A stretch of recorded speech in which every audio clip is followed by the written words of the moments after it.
오늘 인물은 말하라 남자들의 자리를 꿰차고 있는 이유를, 남자들의 세계에서 온몸으로 여자를 대변한 루스 긴스버그입니다. 어느 사회나 들어가는 사람과 따르는 사람이 있습니다. 어느 한쪽도 소중하지 않는 사람들이 없지만 이왕이면 이끌어가는 사람에 속십시오. 당신의 인생에서 더 많은 기회를 얻게 될 것이며 사회는 더 많은 것들을 허용해 줄 것입니다. 꿈꾸기 전에는 얻을 수 없습니다. 내 위치를 높이고 영향을 넓혀가는 꿈을 꾸십시오. 임산부에 대한 마약의 남용 검사는 의학적 목적에서 시행될 뿐입니다. 다른 주위에서 의사들이 총상 같은 범죄의 증거를 보면 경찰에 신고하도록 하는 것과 마찬가지입니다. 안토닌 스칼리아 판사가 말했습니다. 그러자 루스 긴스버그 판사가 이 문제에 즉각 반박했습니다. 임산부를 체포하는 것이 어떻게 태아를 보호하는 것이 될 수 있습니까? 캘리포니아 주에서 임산부들에게 코카인 반응 검사를 하도록 요구하는 법률이 없고 대법원 판사들이 열띤 논쟁을 벌이고 있었습니다.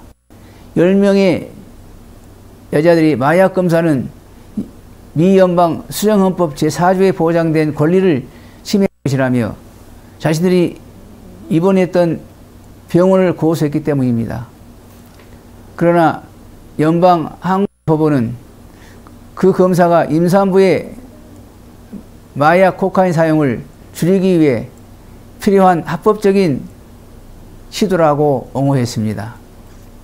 이때 반기를 들었던 루스 메이더 긴스버그는 미국 역사상 두 번째 여자 대법관이었습니다. 여자의 사회 참여가 활발한 미국에서도 여자 대법관은 그리 흔한 일이 아니었습니다. 루스 긴스버그야말로 남자 중심의 법조계에 뛰어들어 여자의 존재를 온몸으로 보여준 장본인이었습니다. 첫째, 금녀의 지역을 뚫고 들어가다.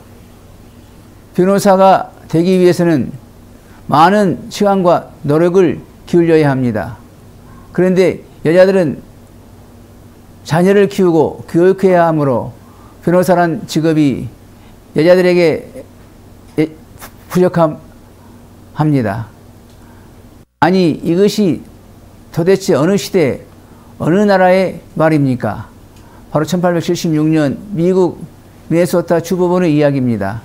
당시 미네소타 주법원은 지금 생각하면 말도 안 되는 이유를 대면서 여자에게 변호사 자격을 수여하는 것을 거부했습니다.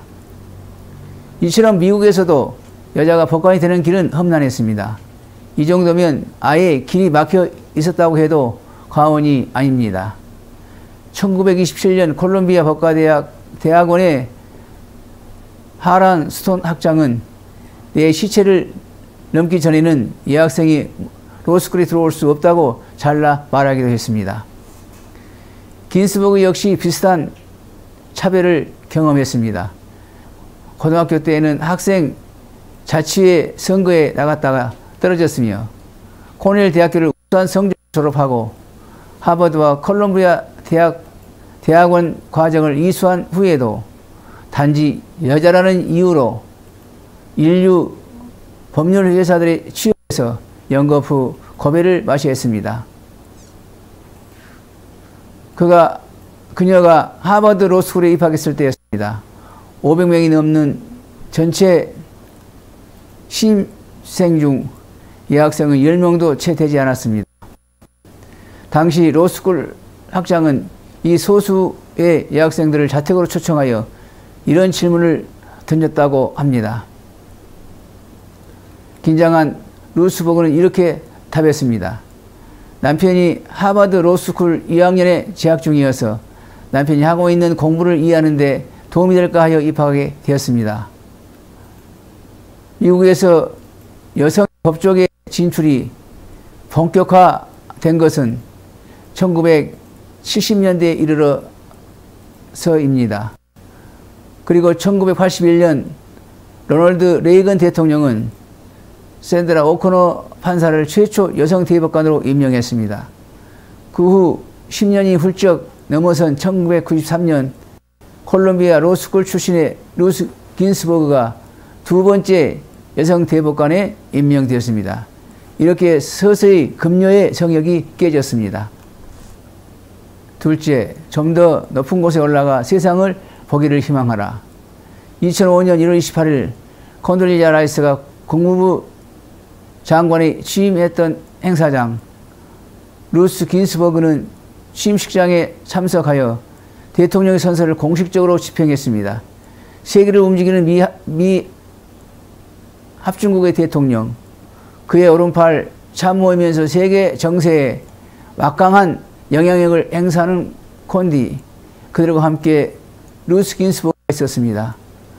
아무리 막으려 해도 막을 수 없는 거센 물결처럼 루스는 어려움을 이겨내고 사회에 가장 영향력 있는 권력 핵심부에 자리를 꿰차고 들어앉았습니다.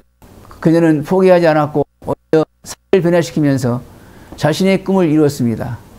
여성의 진출이 보장되지 않는 분야를 선택했다는 건 곧 쉽게 살 수 있는 길 대신 어려운 길을 찾아갔습니다.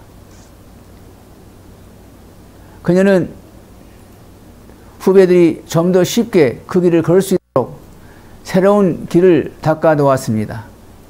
그런 선배들이 있기에 오늘날 여성들이 보다 자유롭게 자신의 목표를 향해 걸어갈 수 있는 것입니다.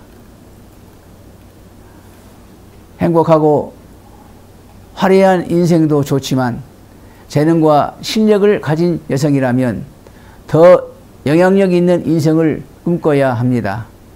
그것은 보다 많은 능력을 가진 여성들의 사명이라고도 할 수 있습니다.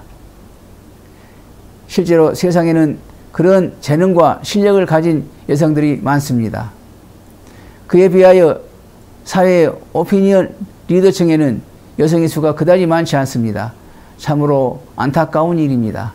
더 높은 곳을 꿈꾸어라. 한번 올라가 세상을 내려다보는 맛을 꿈꿔볼 만하지 않는가. 권력과 지위는 결코 남자들의 전유물이 아닙니다. 그들은 스스로 높이 나는 새가 나타나기 전에는 절대로 자신의 자리를 내놓지 않을 것입니다. 여성을 차별 없이 대우해 주어야 된다고 투정을 부릴 것이 아니라 자신의 능력으로 그들의 자리를 꿰차야 합니다. 당신에게 존경심을 표하지 않을 수 없도록 영향력 있는 지위에 오르게 된다면 굳이 말하지 않더라도 사람들은 허리를 구부리는 데 인색하지 않을 것입니다. 한마디, 지식을 습득하는 것은 중요합니다.